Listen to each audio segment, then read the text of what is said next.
and welcome back to the Argyle HR Solutions Expo. My name is Vicki Lynn Brunskill with Argyle. It's great to have everyone joining us today. Just a couple of notes before I turn things over to our esteemed speaker for this session. First, a quick reminder to stop by our sponsors' virtual booths at any time during today's event and for the following week.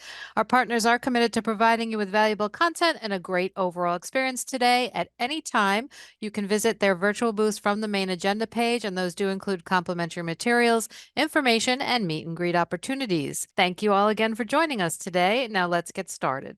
Without further ado, I would like to introduce Matthew Bragstad, Vice President, Alight Work-Life Strategic Advisor at Alight Solutions. We are so excited to have Matthew with us for his thought leadership and demonstration titled Transforming Employee Experience, Powering the Future with AI. Welcome, Matthew, over to you. Thank you. Esteemed is way, way overselling me at this point, Vicki, without a doubt. Definitely excited. Definitely absolutely thrilled to be here. Definitely love getting a chance to show all the fun. I rarely get to come out and play. And so for me, this is an absolute blast.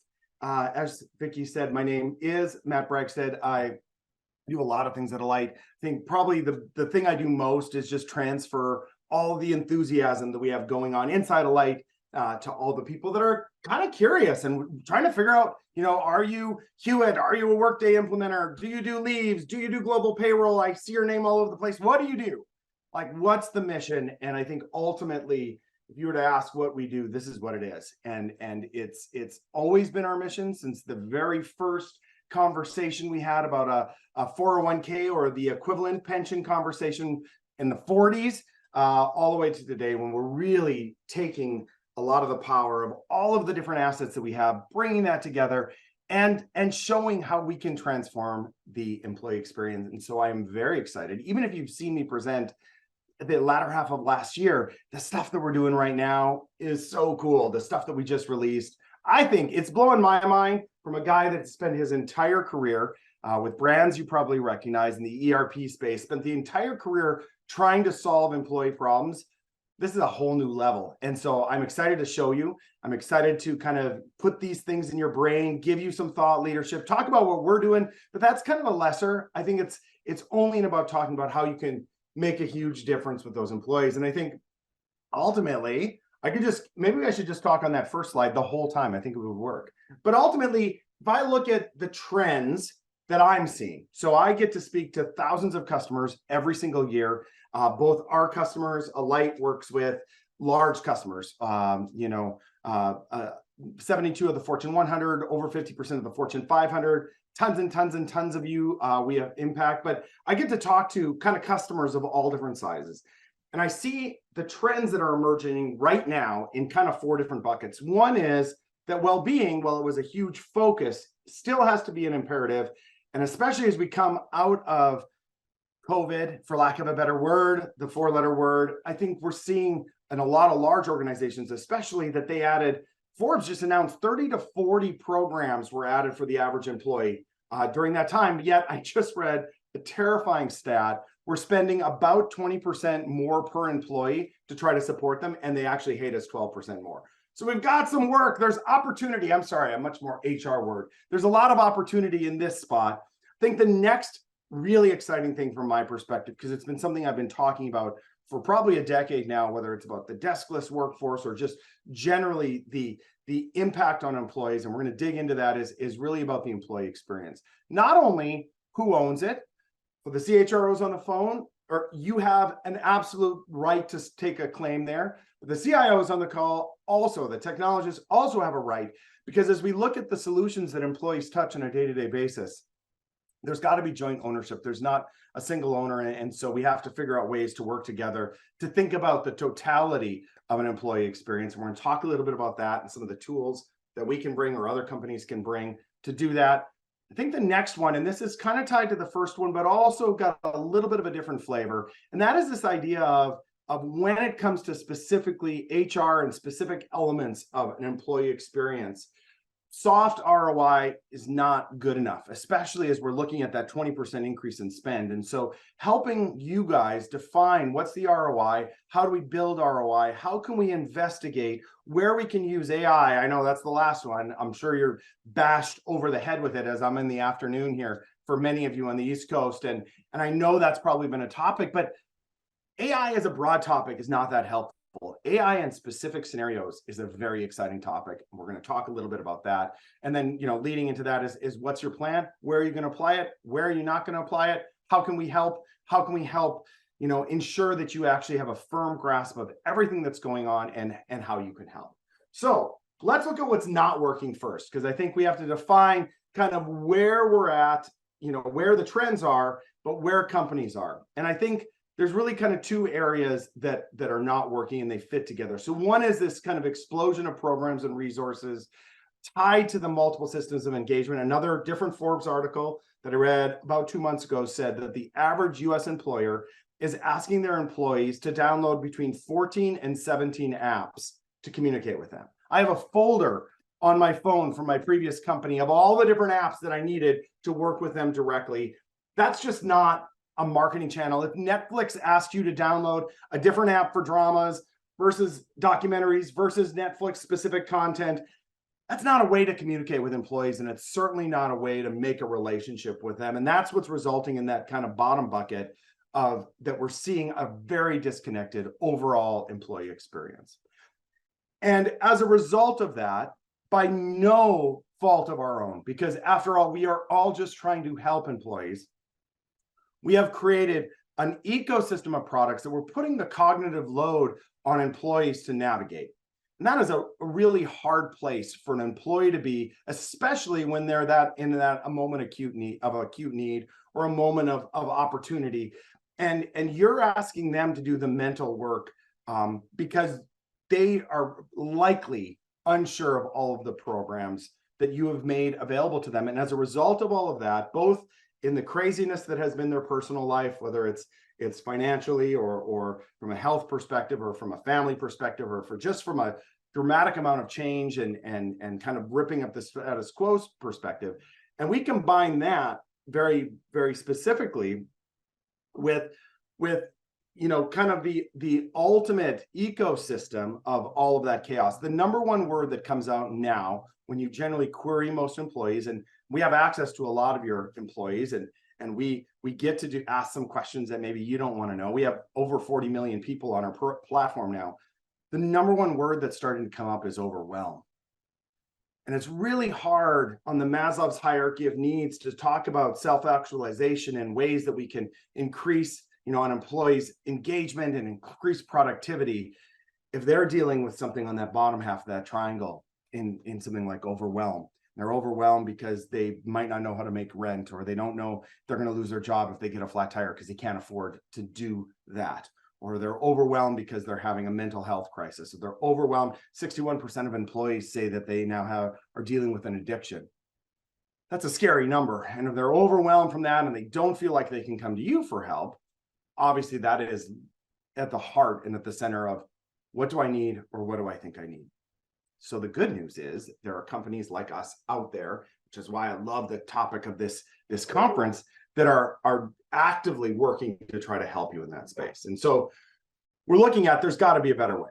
And the better way is to start at the center and build, instead of 14 to 17 apps, a single platform or a platform that plays really well in the sandbox with others to start to solve that problem. Because when you can actually give employees at least a front door for, let's say, some of their work-life balance things, it can start to drag or draw in a lot of different aspects that you are trying to achieve through that huge ecosystem of programs. So whether that is, the digital engagement experience and content, whether that's integrating the outcomes, whether that is ability to benchmark and really drive insights, which I can show you not only what we can do from an employee perspective, but also from an employer perspective, or convergence of other points that are not necessarily high tech points, but very high touch points. I know for some of you smaller organizations, You might be still, expecting a phone call from an employee to help guide them through their benefits, or if they're in the middle of a leave situation, what are they supposed to do there? Or if they don't understand what's in network, what's out of network, you're expecting them to call somebody that's at your headquarters or within your ecosystem directly to support them. And that becomes really tricky, because as these programs expand, those people's jobs to go really broad while remaining very deep expand with that. And so ultimately, you have to have a platform that sits on top of all of that foundational traffic or transactions and all of that foundational data, and allows you to really expand the experience from there, not create something new over here and ask the employees to add another app and another experience out here. It has to be something that's already part of the core, and it has to be something that's already engaged directly in their flow of work. And we're going to talk about all of that, because there's two different key differentiators that you need to make sure are in place if you want to be successful from an overall employee engagement, at least in my mind. And certainly I would love for you guys to just explode your curiosity and ask questions specifically about this. But at least from my perspective, there's really two. One is, you really have to have a unique engagement framework to drive the awareness and the behavior change that you're looking to do. This cannot be a link farm. We all loved link farms. I cut my teeth in technology creating link farms for people. Link farms, I don't know if you ever logged into a website and sometimes the overall presentation layer doesn't get loaded and all you see is all the links and kind of the schema of that website. That's basically at the heart of what a link farm is. And so that, again, putting the load on the employee to better understand your infosystem and network just is not something that we can do if we want to be successful. The second is truly the breadth of the integrated solutions to enable not only personal but also organizational outcomes. And many of us, I think, have probably already gone through a transformation journey, whether we were going to an HCM platform that's tied to that, or we're going to an overall ERP platform. We did that in the efforts of really in creating a better overall integrated solution.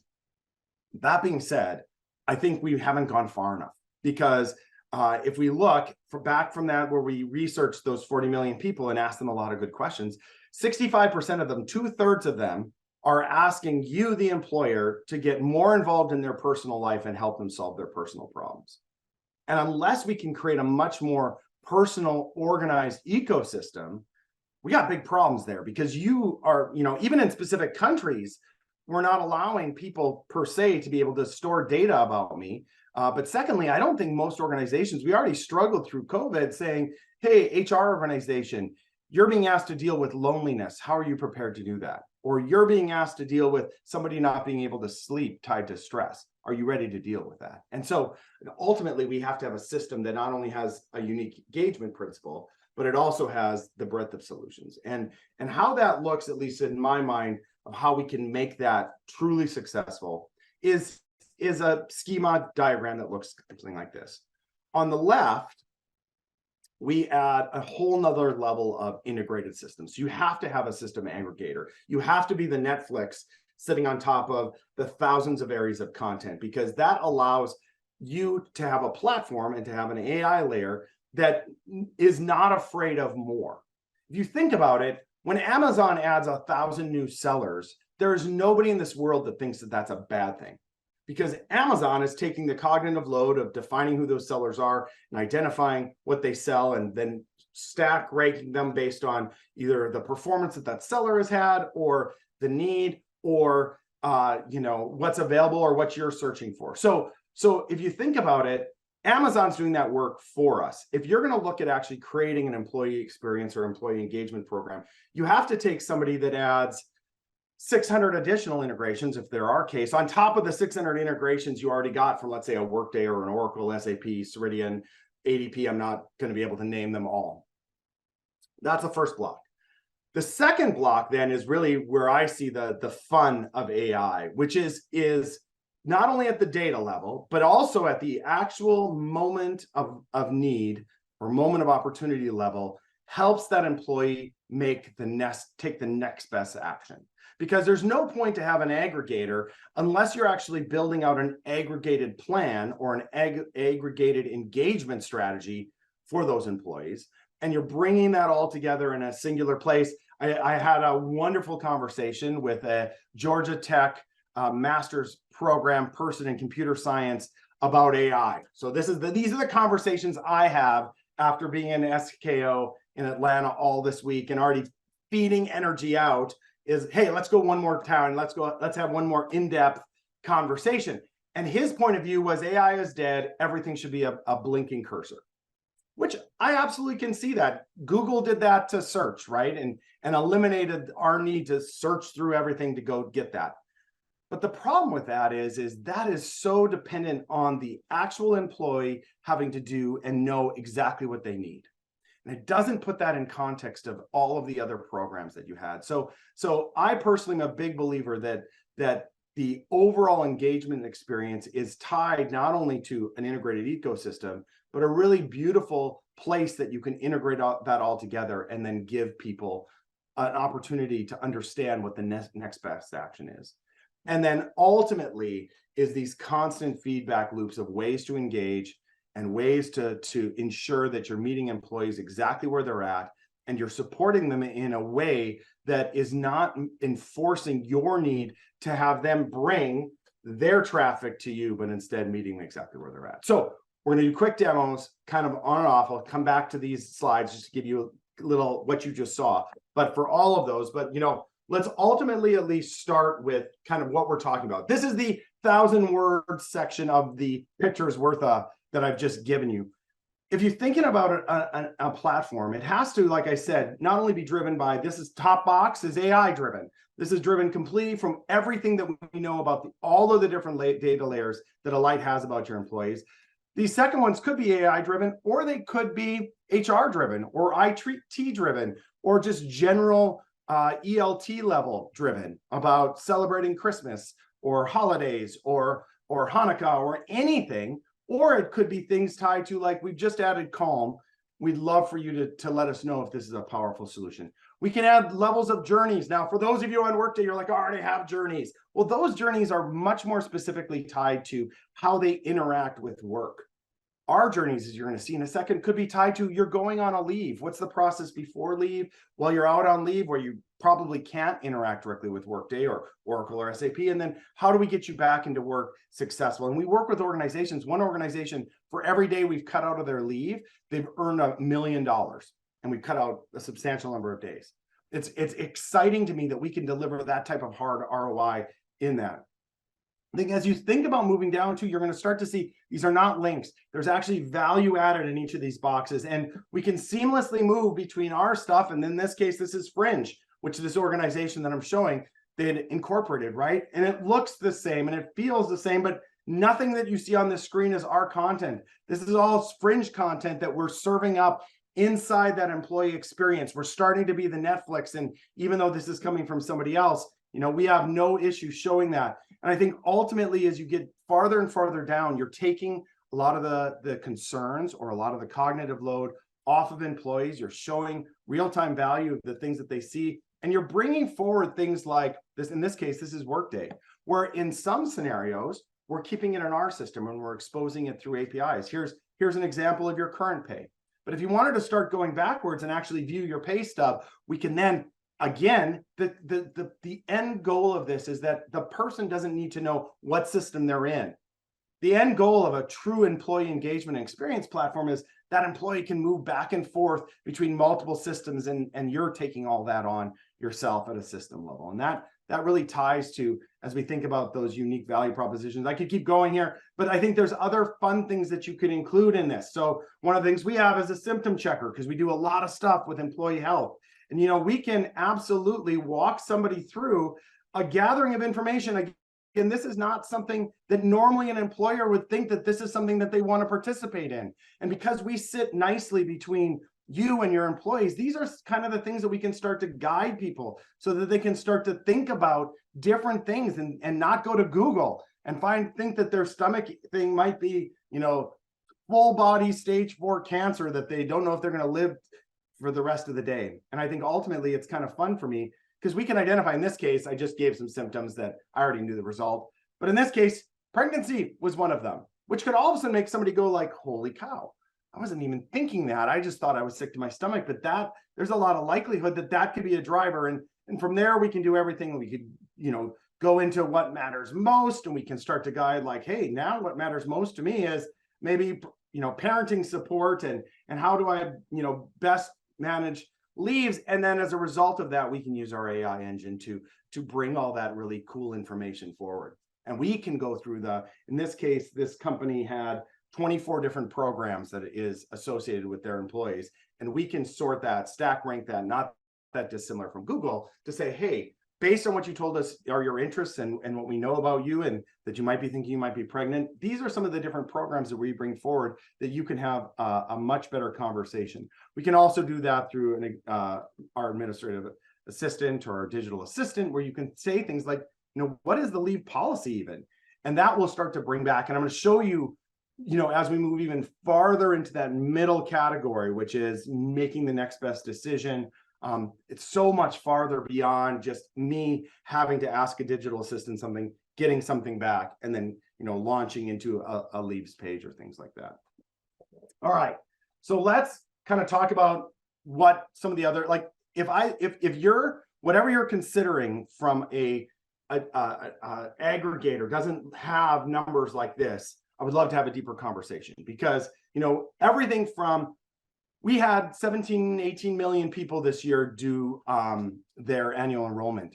Something like 86% of those did that on their phone. I mean, that to me has come so far from where I was not even 3 years ago at a different company, when we were trying to give support through a bunch of different third-party add-ons that we were trying to insert into the process. Or if I think about results, as far as the increases in engagement, the increases in our ability to connect, the number of times somebody logs in. I had the CHRO of a very large technology manufacturer approach me at a conference in Chicago right before Christmas and said, do you know that yours, other than Microsoft, yours is the only system I log into every day, and it's the favorite part of my day. That's the vibe that you need to have from not only senior leaders, but all the way down to the deskless worker that's part-time and you're just trying to support any way that you can. All right. Middle area. Let's talk about, kind of from an AI perspective, what working with a company that is not just trying to do one of these AI capacities, but putting together an entire solution set of multiple different AI capabilities and putting that all together inside the stream of work. And so we call it Lumen, Alight, Lumen. You like this? See, we marketing is a fun place to be when you're working for Alight. And ultimately, we can start to do things either based off the data or based off the interactions. And what's different about this AI solution, even from what I showed in the first example, is you can start to do things really that have a lot higher value, I would say, for your specific employees. So let's look at what that looks like a little bit. So again, same screen. And when we click things like need help here in the digital assistant, by the way, this is our dream in the future. What you're seeing is the actual prototype from one of its top 5 manufacturers in the world that we're actually working with to start to not only prove this out, but actually start to see awesome results. I can ask a question that's open-ended, not what's my leave policy, very closed-ended. There's a single answer for that. But my question could be, what programs am I not taking advantage of that I qualify for? That is a very open-ended question. And unless you have AI that stretches across the entire gambit of that middle area, employee, everything we know about them, everything we know about large data sets, everything we know about your industry, you can't ask questions like that, because ultimately AI is not just, if you have a lung cancer program, AI is not just trying to connect that lung cancer program to all of your employees. It also has to be the other side saying, I identify these percentage, this much smaller set of employees as high at risk. And how do I support them best by the programs that we have? And you start to plug that in together. Now you can start to do things like this, and you can go deeper. See, now we can start to nest AI. Again, something that most AI tools cannot do. And if we're really talking about transforming employee experience, it has to be almost at this relationship level where we can start to say, Now that you've given me an answer, let's talk deeper. Let's go deeper. And then we can continue all the way down and basically walk that employee, removing, a lot of the places where employees can get frustrated, put their hands against the table and push back, which ultimately create a lot of problems. But ultimately, it has to be, oh, wrong one, has to be much more than just the platform. There's a lot of companies out there that are trying to do the platform, but that is only as good as what I think of as the engagement tools around that platform and the administrative solutions that you have with that. Look at how much money that Netflix spent on House of Cards, right? Kind of one of the true first proprietary things that one of these streaming services said, no, we're only as good as our content. We're only as good as our administration tools. How do we not get that?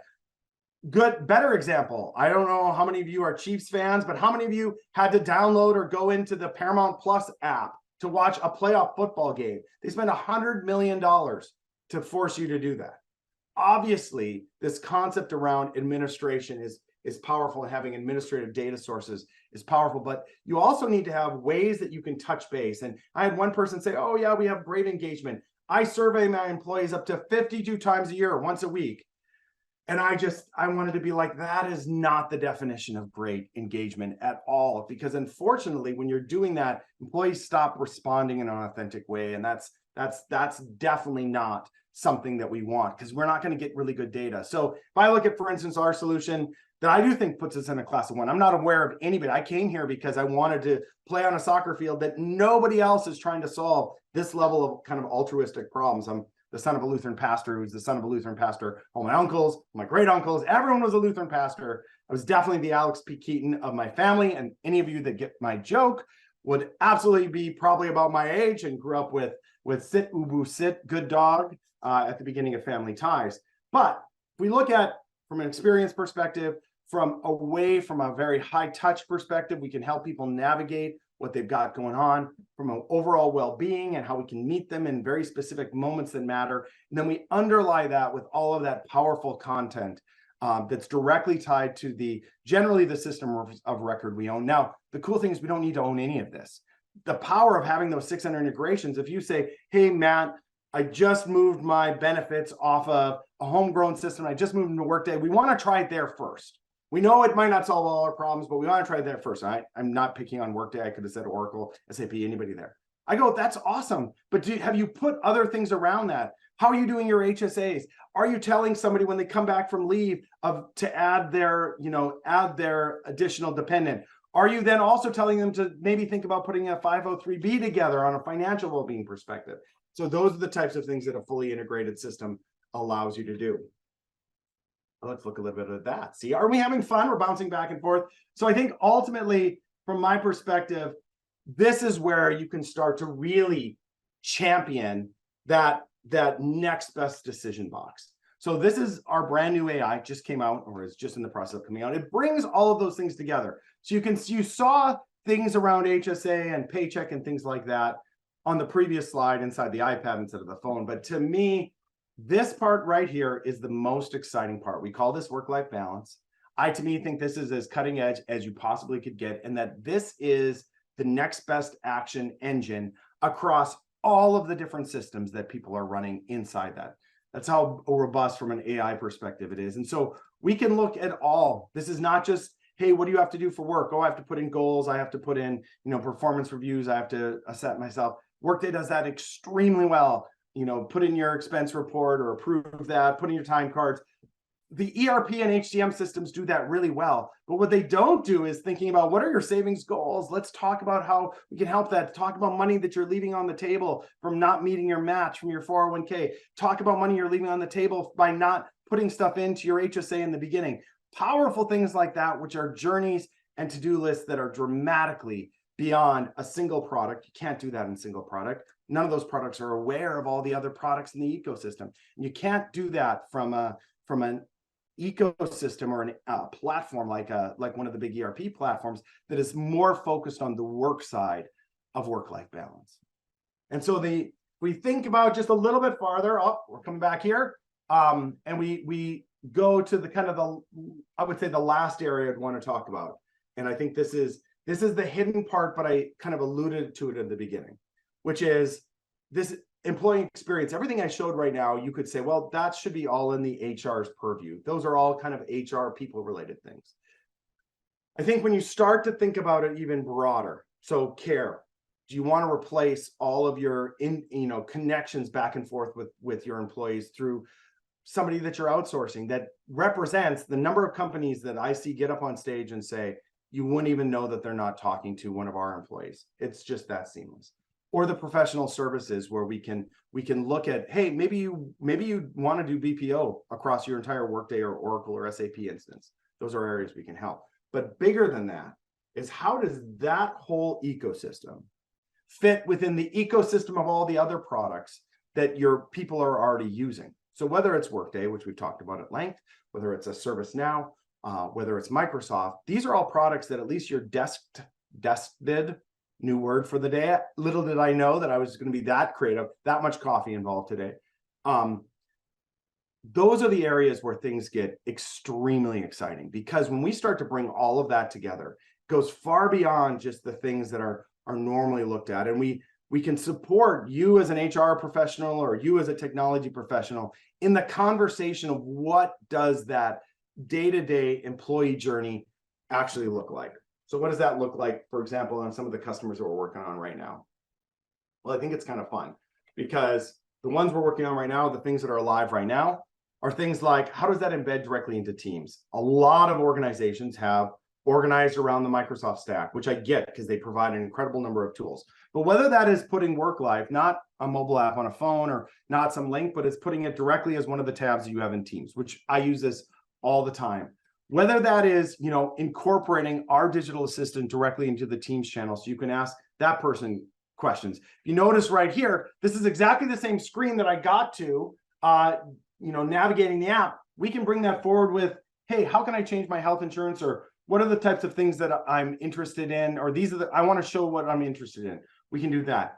We've integrated going kind of farther away from our stuff and moving deeper into the Microsoft stack. We've integrated with Copilot. So we have brought a lot of RA type capabilities that I think most people would identify with Copilot. And if they say, I want to change my 401k contributions, or even at a level higher, hey, I'd like to work with you to understand all of the places that I'm having money taken out of my check and how I can maximize those dollars. Those are the types of questions we can do, and we can do it directly inside of your Teams chat. We had people this year, and we're talking tens of thousands of people that we had as part of a pilot group that actually enrolled in their benefits directly in their Teams channel.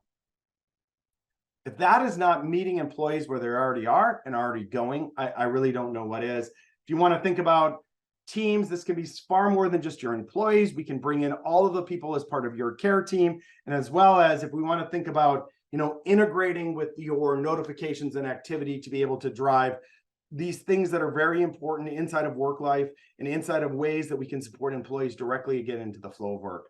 I think that's where things get the most exciting if I'm an employer looking at really transforming the employee experience. So ultimately, a lot of these things that I hear people thinking like, these are so far away from where I'm at today.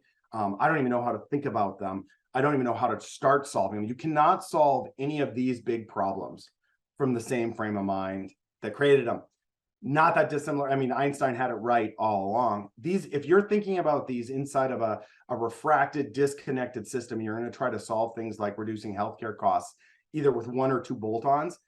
You just can't do it because you can't change behavior with one or two bolt-ons that people may or may not go to. Our system, people are already in 2 or 3, 4 times a week. Many of them, the CHRO of that large technology manufacturer, every single day, she's already in there. And if you're gonna, and we've changed healthcare costs in magnitudes for some of these large organizations and decrease those healthcare costs because we can actually affect a lot of change. That was a lot.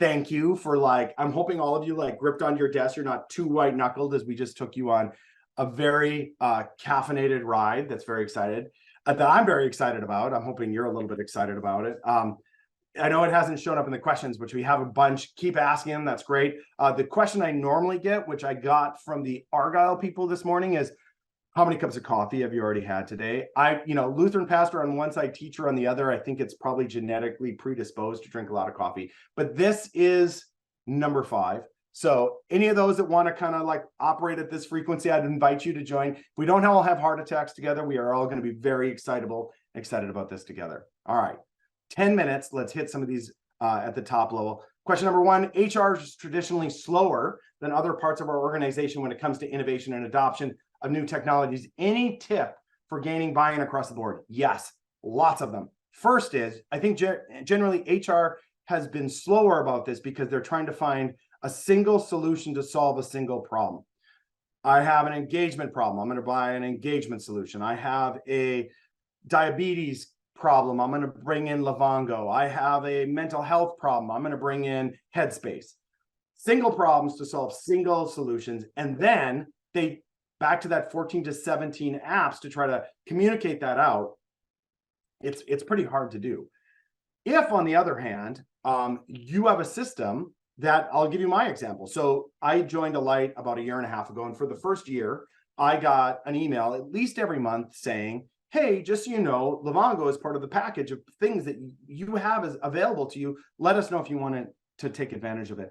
Every single time I read that email, the first one actually, first and second one, I felt really stupid. Here I work at a company that does benefits for most of the large companies in the country and many large companies around the world. And I don't know what Livongo is. And so after like the second one of me just really feeling stupid, I don't have the time to look up what Livongo is. I don't know. I wrote a rule because that's what I know how to do. And I put it all to junk. So every Livongo email after that went to junk. Fast forward about 9 months in, where at least 9 Livongo emails, probably more, went to junk. I got diagnosed with pre-hypertension. And I blame all of you, as well as all my coworkers, for that. I'll forgive you, but I blame all of you for that. But when I got the message inside of Worklife that said, hey, Matt, we know now that you've been diagnosed, because I let the system know that I've been diagnosed with pre-hypertension. We know, let us talk to you about how we can help you with that. We have a program named Livongo. It gives you a free blood pressure cuff. It'll give you nutritional counseling. It'll give you all kinds of different counseling. We can have a much deeper conversation about how you can manage that and even potentially remove your need to take drugs. Guess what? That message made it really easy for me to buy in on that product and on the platform. Or another example, I didn't show it, but Find a Doc is a great example. If you go to Google when you are on vacation in Orlando and you wake up with a child with a fever, go to Google. It knows very little about you from a medical and your benefit sense. And if you go there, you're going to get bad advice. If you go into a system like ours that knows everything about your benefits plan, knows everything about you, knows about your HSA, all of those things, and you say, help me, here's my situation, and we direct you to a doctor that we not only know is really, really good, because we have proprietary things that we rank stack every doctor in the country. We know if they're taking new customers. We know your approximate costs. We know they're in network. We know they're close to you because we can map where they are. It's a very different experience. And as a result of that, it in and of itself drives some of that experience. I think the other thing is it has to be an integrated engagement experience solution. If you have people going over here for their paycheck, which is the number one thing most people go to look at, especially hourly employees. If you have somebody else going over here for their 401k, salaried employees, generally something that they're looking at. If you have somebody else going somewhere else for their HSA, now you're wasting what has the opportunity to create a critical mass of flow that they're actually already taking and they're already pursuing. And you're asking them to jump out of those ruts. And what you want, actually, even though as HR professionals, we've been fighting it for so many years, you want them to get deeper and deeper and deeper into that rut, knowing that once they're there, you can serve them up with all the help. So I hope that was helpful.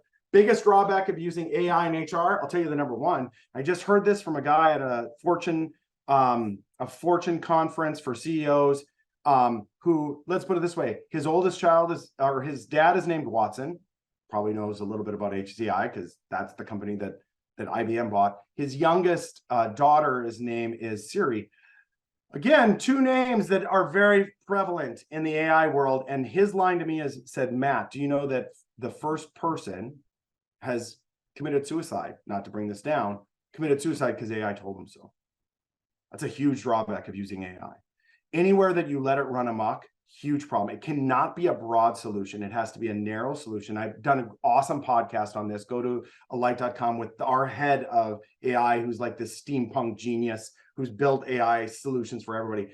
There's a lot of things you can do that you don't have to be scared of AI, and it'll help not only walk you through what it's doing well, but it'll start to inform you what it's not and allow you to keep it kind of on the rails. That's one problem. The second problem is, don't let anybody tell you that AI is unbiased. At the end of the day, it's just code. It's just if-then statements at the end of the day, what it boils down to. And so whoever built those if-then statements can actually drive their biases into the code. And where that becomes a huge problem, let's think of recruiting, which is one of the big areas of AI. If you have a really biased recruiting lead and they are interacting in that biased way, it will affect every single, offer, or not even offer, but every single candidate that they interact with. If you build that AI, so that's a portion. Let's say you have 10 recruiters, it's 1/10 of all of your candidates get that bias. If you build that into an AI base that does all of the solutioning for all of that, now all of a sudden you are biasing every candidate that hits your system. So those are the areas to be very aware that it's like, should be, and push back a little bit. I actually would say recruiting, well, it might be good to filter out a certain level of candidates, even though there are major lawsuits going on, class action lawsuits against big technology providers right now, because they've built biases in and are exposing certain people based not on qualifications for the job. They're over rotating on that. That's an area to be a little bit afraid of. Question 3, what are the greatest AI benefits in terms of employee experience? Personalization is a big one from an employee perspective. From an employer perspective, it is actually trying to figure out and start to slice and dice your employees in a very different way. As we know, we're in 5 generations of the workforce. First time we've ever had that. But people don't always operate within, let's say, their general blocking of what generation are they part of. And so AI can really start to look at the fringes, not just at the base of the curve. I think that's a huge part. Personalization and helping to remove overwhelm. Removing overwhelm should be one of the top of the kind of big 3, I would say, in that. I would say the third one from an AI perspective is it should take a lot of the tactical work off of HR and technology professionals and allow the same level of quality of experience, if not even a little bit better, because it can go broad and deep really easy, and it can identify trends a lot easier than we can. It should be able to take some of that off so that the people, and I know this has been the promise, this is not the first hype cycle of AI, guys. This is like the 4th hype cycle, going back to internet is going to change the world. Blockchain, which all of you heard about, was going to change the world. I don't hear anybody talking. There's no conferences on blockchain, it doesn't seem like anymore, where that was the height. So I would say that those are the areas to really be looking at, and areas where overall bias is not going to really impact you in a big way, but individual biases. I also think it's exposing the outliers. If you have a strong, huge program, for instance, on what you do from a gym membership perspective, or what you do for paying off student loans or helping people do that instead. If you've got these kind of outlier things, if you don't identify the people that those don't apply to, so you can change the messaging and make sure they're not getting hit over the head with messaging that doesn't apply to them, that's where that callus builds up and people start to push away and not wanting to interact with HR at all. So that's enough. Last question. These are awesome questions, you guys. This is fantastic. This is like made my day. We're looking at applying time-saving automation to many of the HR processes if possible. Where should we start? Well, I would first start to look at which processes are causing the most time, specifically kind of from a human perspective. That's a great place to start, and look at potentially doing, that's more of an RPA conversation. AI could be a part of that. I would say second one to really look at, and again, this podcast I just did relatively recently with Joffrey would be a great place to start. But the second one I'd really look at is where can you remove, the distance between human to human interaction and still be okay with it? If somebody says, I just got diagnosed with cancer, that's probably going to take a lot of time, but that is not a place to start your AI journey, because there are so many potential risks of really, really hurting somebody where they just need people because they're in that moment of acute need. Awesome questions. Vicky, I will send it to you. This was so much fun. I'm like sweating. I'm excited. I'm drinking more coffee. This was a fantastic hour. Thank you so much for that practical, excellent, and energetic presentation, Matthew. We were so happy to have you with us. And I want to thank everyone else for joining us today for this session. This session, along with all of today's content, will be available on demand following the event. Thank you again, Matthew.